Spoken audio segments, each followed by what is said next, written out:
Good evening and welcome to the Kelso School District's Middle School Reopening Town Hall. Thank you for joining us tonight. My name is Don Iverson, Director of Student Services for the Kelso School District, and I'll be moderating this evening's Town Hall. As you listen this evening to our reopening plans, would like to ask a question or seek clarification, please add your questions to the Q&A, which is either at the bottom or the right-hand side of your screen. And one of our panel presenters will answer that question for you and for the others that are watching from home. So at this time, I'd like to introduce our esteemed panel to you. First, from Huntington Middle School, Principal Laura Hyatt, System Principal Chris Wiseman, from Coweta Middle School, Principal Greg Gardner, System Principal Marla Green. Joining us also tonight from Kelso High School is Jason Coburn, Athletic Director. In special attendance tonight is Kelso School District Superintendent Mary Beth Tack. So thank you once again for joining us this evening. At this time, I'll turn over the presentation to Coweta Middle School Principal Greg Gardner. Thank you, everybody, for joining us this evening. We have a packed PowerPoint presentation to go through. We have, of course, sent out tons of information through email and through Skyward and our social media. So if any time in this presentation you think, gosh, I just don't know what they're talking about, feel free to reach out to us or go back to some of those emails and correspondence that we had with you, and we will be sure to clarify any questions that you may have after looking over that information. So please bear with us as we have a lot of information. We tried to knock it and put it into these different categories here down at the bottom. So attendance, attestations, class schedules, safety, a little bit about lunch and transitions, and of course, sports as well. So without further ado, we have the attendance piece. Of course, attendance matters. And I know that a lot of questions that I'm receiving, as well as Ms. Hyatt over at Huntington, is around attendance and what does it mean for my student to have attendance in a 2-day of hybrid week schedule. So on this slide, you will notice that it talks about attendance in hybrid for students are required to log in when it is their days to log in. And that is every day, in fact, and we want to make sure that we have students required to log in on remote days via Zoom and for attendance at the beginning of each period. So again, what that means is different than, and we'll have a class schedule later, different than the first time around when we had hybrid. We were only, we were requiring attendance on those remote days. We want to do the same, but we want to require attendance for the first 10 to 15 minutes of class. And you see in this bullet, the amount of time students will be online each period depends on the teacher. So the students would log in on their remote days and they would ask, they would do an attendance question. Teachers could take attendance, they could get an entry task done or a warm up, and then the teacher could hold them in for a little bit to do some check-ins, if you will, before they move on to the remote part of the day. If your student, the second bullet, if your student is scheduled to be an in-person on those days, then they will be marked absent if they're not physically in the seat. It's the traditional absent way we've taken attendance in the past. Of course, the student needs to be physically in person when it is their day to attend. So we'll go again in just a few minutes and look at the different days that they will be attending.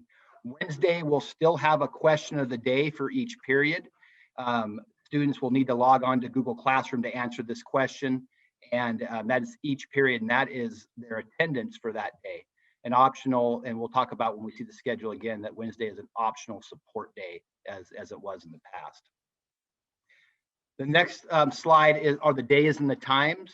So of course, Monday and Tuesday, our last names A through K would be in person and L through Z would be remote. Please remember that on Tuesday, or on Monday, February 1st, there is no school, semester break or a records day.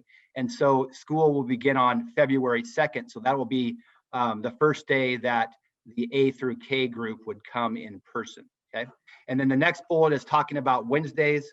All students will go online on Wednesday and they will do attendance task. And then of course they will stay on for additional support.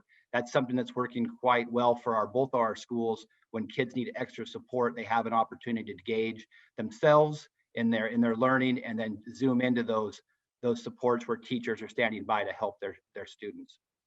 Of course, the third bullet here, Thursday and Friday, It's just the reverse of the first bullet. Last names L through Z would be on campus in person, where A through K would be remote. So school starts at 7:50 a.m. Gosh, in the past, we used to have kids showing up here at 7:15. And because our doors are not opening until 7:30, we're asking that if class is starting at 7:50, let's try to time it relatively perfect, if you could, I guess, and get them here right when the bell's getting ready to sound. At 7:50, they can walk right into their class. They're going to have a lot of times that they are sitting around, so that would be nice to have them here walking right in and ready to learn. The next part of this slide is about attestations. And we have about some students that need to still get their attestations in. This is a daily attestation form that is over on the right of your presentation screen. And we need to have one of these on file for every student. And if we don't have one on file for every student, we have a policy that we're going to take kids, or a procedure that we're going to take kids through each and every day to do a daily health attestation. With this form that you're filling out is basically you're saying what the bottom of that caption says right there. You're going to stay home if you feel sick. As parents and guardians, you know your child quite well. You know whether or not they were trying to pull one over on you, or if they actually are sick. As adults, we wake up every day and we're able to gauge ourselves whether or not we're just not feeling great. Oftentimes, we used to go to work when we had the sniffles or some of these symptoms of COVID, but now, in this day and age, we need to make sure that we're staying home. So please look and find this link. We have sent it out in various ways to our middle school community. And so make sure you're filling this thing out and getting this turned in for your kid. It will probably give back some class time for them, because we will be pulling kids out of first period class at both schools to make sure that we do a daily health attestation if we don't have one of these on file. The next slide, again, is just kind of what I covered. The students need to have the current health attestation form to enter the building. If a student does not have this form, we'll go through a daily health screening check in the main office or in a designated area of the school. Health screenings will take place at a designated area immediately upon entering the school. Because our numbers are high right now for getting back these attestations, we're hoping that we can minimize class disruptions the further we get into second semester. If students have a potential COVID-related symptom, will be moved to an isolation room. An isolation room has been established in each of the schools in our district for where we're going to bring kids who have COVID-related symptoms. We isolate them away from the student population to mitigate any chance that we have of spreading the virus. And we will make sure that we reach out and call a parent or guardian to come pick your child up. Class schedules. Hi there, everyone. Marla Green, your assistant principal here at Coweeman. I've got a couple graphics that I'm going to cover. The kids will also see this in the display of their Chromebook, but it's got not only the times of the class periods, but Monday, Tuesday are our in-person kids. They'll be highlighted in that blue color. And then the Thursday, Friday kids are still supposed to be logging in remotely, of course, for their first period class. And then Wednesday's been set up just like it has been in the past, where they're going to log in to take an attendance question. And if they have questions, maybe you have a second period English class and you have some questions around that essay, you log in at 10:40, do your attendance question, and then stay on so you can get some support from that teacher. And then the next graphic there is for the last names L through Z. Once again, the same format. The blue indicates that the kids will be in person attending here on campus. So those Thursday, Friday kids, last names L through Z will be here. And then Monday, Tuesday, of course, they'll be logging in. And then Wednesday is the same support. This next slide is got the lunch schedules, because PAWS and Fourth are also attached to that lunch. The PAWS classes, which have traditionally in our remote schedule been first period, it's right in the middle of the day now. So our first lunch kiddos are the yellow band there, about sixth grade. The grayish colored will be our seventh grade, and then the purple lilac colors are eighth grade. The important details over there to the right, students will work from their home remote location to complete assignments for each period on Odysseyware or Google Classroom. Optional support, of course, is still as it has been, where they're just logging in for an attendance question. And then in-person school days, students will come to school in smaller groups to receive that instruction in all their classes. I want to show you the difference between a couple of these schedules. My understanding is they'll be made live later in the weekend here, maybe early as Friday night, but I would encourage kids to check it even as late as Monday afternoon. Since we don't have school that Monday, may as well double check to make sure the schedules haven't changed. This graphic here is the actual printed copy they'll get in person. And if you notice there, it goes 0 through 6, 0 period being paused. That's not their first class period though. It's going to be attached to their 4th period class. And then you can see on this graphic that the 4 has an A after it. That would be first lunch, a B would be second lunch, and then the C would be third lunch. That way the kids will know what lunch they're actually going to, and then whether or not they're supposed to go to pause first or to their 4th period class. Let's see, the next slide is their Skyward schedule. So for those L through Z kids that are at home on Tuesday, they might need to know who's their first period teacher so they can log in. So they'll go on Skyward. This is what they'll see. Right now, the yellow highlight there is for term 2. That won't be showing after Friday because that's when the semester ends and the term ends. So they'll just see term 3 and term 4. Once again, starting off, that very first class says period 0 and it's paused, but that's not where they're going first. They're going to their first period class. So those are the two differences in the schedule. It's the exact same information, it's just formatted differently. Of course, this one's the online version, and then the previous slide is the printed schedule. And then the last slide here for me is on our first day back, students on campus, A through K, they'll enter through their designated doors. We'll have signage up so kids know where they're supposed to be going. And schedules will be available for pickup. And then those students who are remote L through Z, they'll look up their schedule on Skyward. Teachers will also invite them into their Google Classrooms. And then when they get here on Thursday, we'll give them a printed schedule so they have it. That's all I got. Thanks, Marla. My section that's coming next is on safety, and I am looking forward to sharing this with you actually, because what we've been working on over the past several weeks we're feeling really confident about being able to serve your kids safely. And so we're focusing, just like we were in November, around the 3 W's.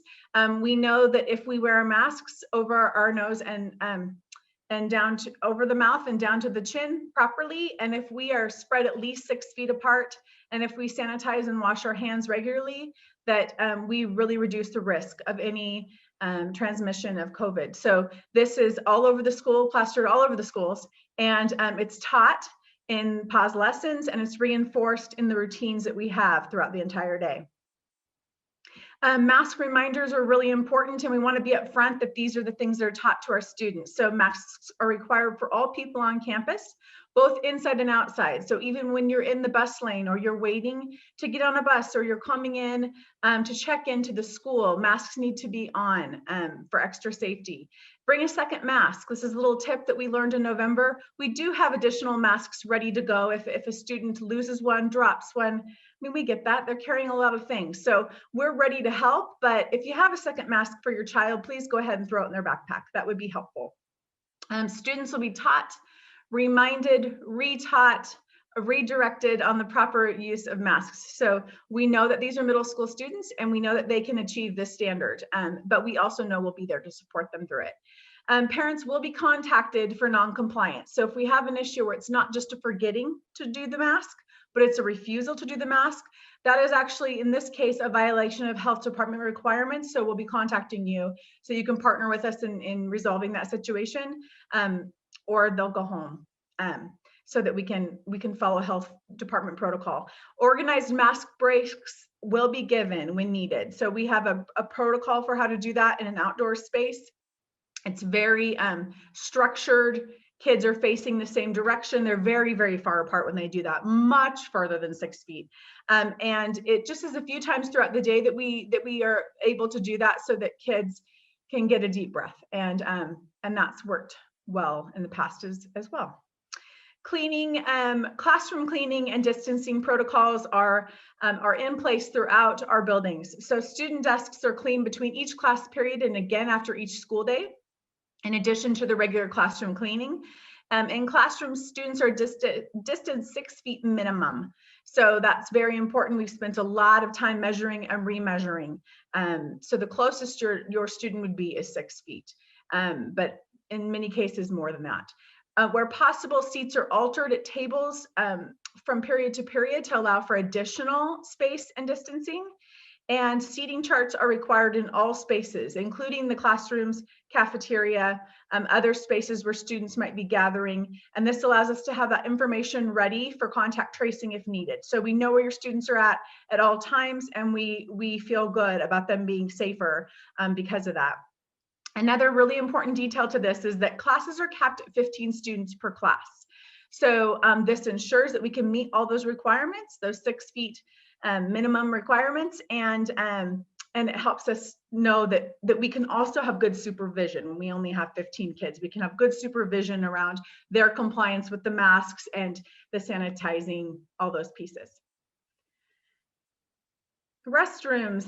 We've included the next couple slides just to let you know and to give you peace of mind that these policies exist for safety throughout the building. So even in restrooms, we have practices that we teach and we expect, and all staff members are on board with, so we can reinforce it. Students sign in to use a restroom. So they'll do that before they exit a classroom. And so for that reason, we're encouraging them to use the restroom during class time, which is different than we used to do. But we don't want kids rushing through a 3-minute passing. We don't want them to be unsafe.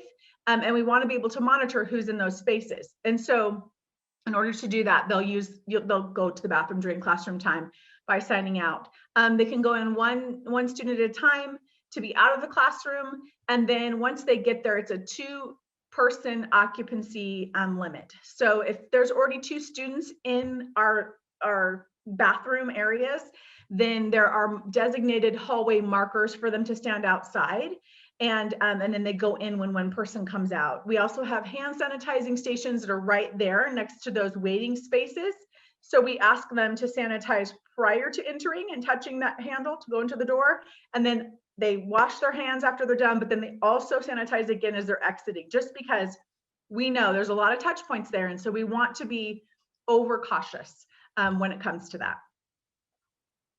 The 2-person limit is also in effect in any of our offices, the main office, the counseling center, any of those offices that students might enter. No more than 2 students at a time are allowed in the office, just so we can also maintain that distancing and spacing in those areas.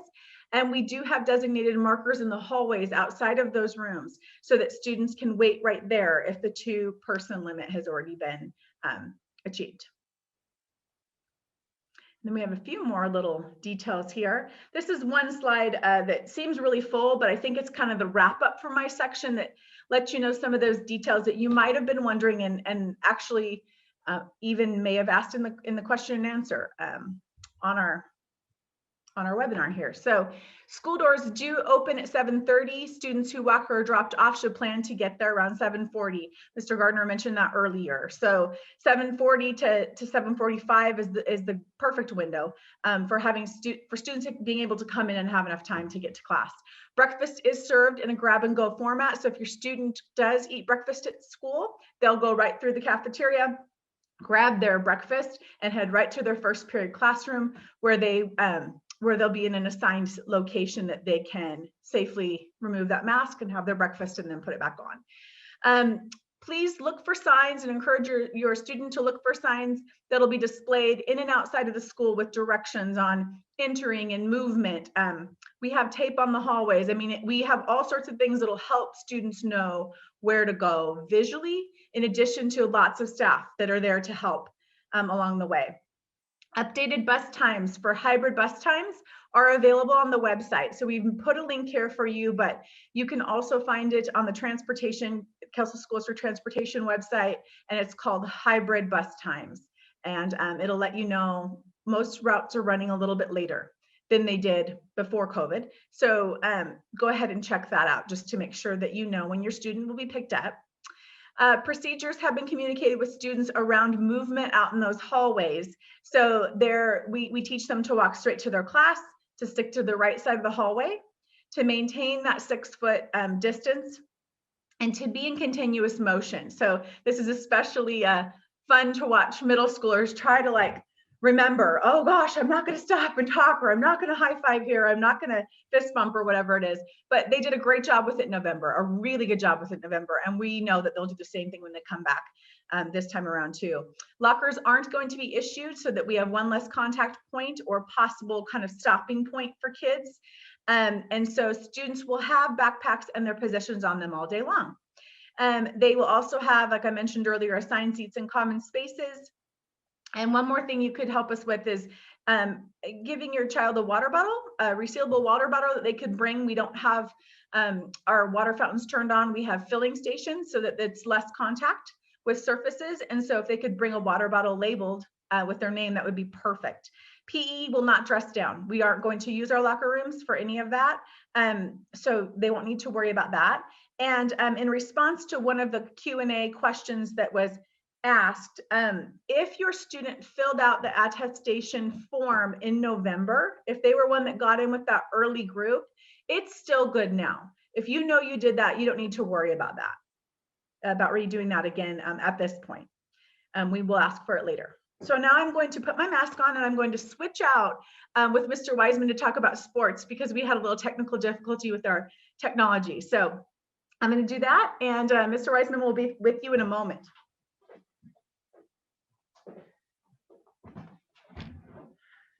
Hey everybody, I'm Chris Wiseman. I apologize for our technical difficulty. We do 6 or 7 Zooms a day. I can't believe we had this issue tonight. So to tell you a little bit about sports. Sports has been a real hotbed topic throughout Kelso, and I understand completely. Lots of questions out there. So Washington is currently divided up into 8 different regions. Kelso is in the Southwest region. And you can see on this map that the Southwest region includes Kamiakin, Cowlitz, Clark counties, Skamania, and Klickitat counties. So there are 4 metrics that determine if a region is in phase 1 or phase 2. We are currently in the Southwest region in phase 1. It's important for us to move to phase 2, and these next couple slides will tell you a little bit about why that is.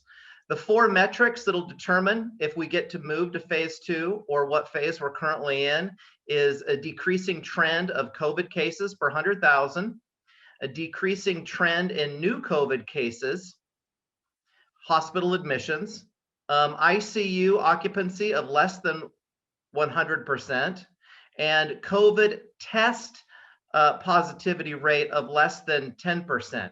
And you can see on this graphic each of the 8 different regions that are represented there. Southwest region is the region second from the bottom. You can see where we relate. There's a key on the bottom, and we encourage you to go onto the Cowlitz County Health Department site so you can monitor this more closely. This is updated every Friday afternoon. So all middle school sports as well as high school sports are grouped into 3 risk levels. At the middle school level, the sports that we play, cross country and track and field, are only 2 sports that are considered low risk sports. Our moderate risk sports are bowling and volleyball. And we do have 3 what they refer to as high risk sports. Those are basketball, football, and wrestling. So there are certain sports that can happen at phase 1 and phase 2.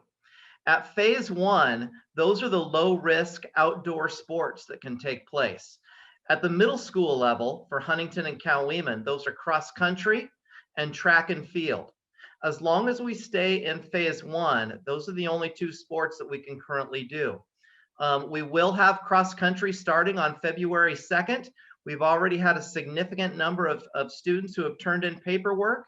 We continue to, we ask you to please go to the website, print that out, get it filled in, and bring it into the offices. Please also check your email for additional information. We've had multiple letters that have gone home via email, as well as posted to our social media sites pertaining to cross country. In phase 2, low and moderate risk indoor and outdoor sports can happen. Those are volleyball and bowling, and our high risk outdoor sport of football. What are our high risk indoor sports? Well, we do have a couple of high risk indoor sports, and those two sports are basketball and wrestling. Unfortunately, right now, the WIA does not currently have a plan for those two sports. However, it's something that they're working on each day to work to develop a plan for. We really encourage you to continue to look for letters coming home. We're sending home updates all the time. We sent home another update letter earlier this week pertaining to cross country and where we are in relationship with Tier 1 and Tier 2 sports. Continue to look for those. We're doing everything we can to work with WIA and Cowlitz County Health Department to offer these sports, these athletic programs. They're very important to our middle schoolers, and we're doing everything we can to support them with those.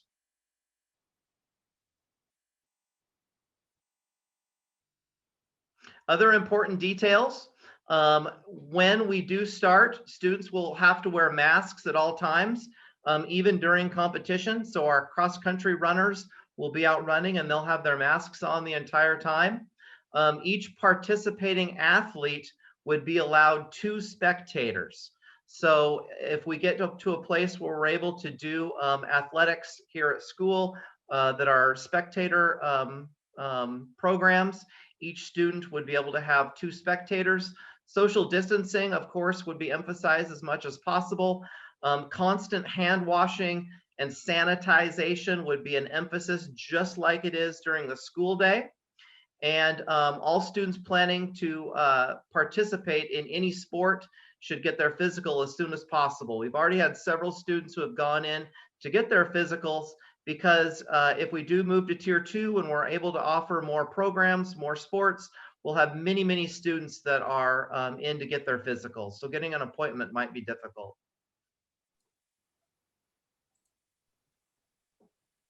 Okay, we will be posting this PowerPoint presentation in our websites, our social media, and your students' grade level classrooms. So if you think about the 6 classes that they have, or 7 if you include pause, if you look at those Google tiles in their Google Classroom, one of the ones that you will see is class of whatever graduating class year they have, and we put a lot of information in there for students. And it's also a really good opportunity for parents to get on and see communication that we are presenting to your kids.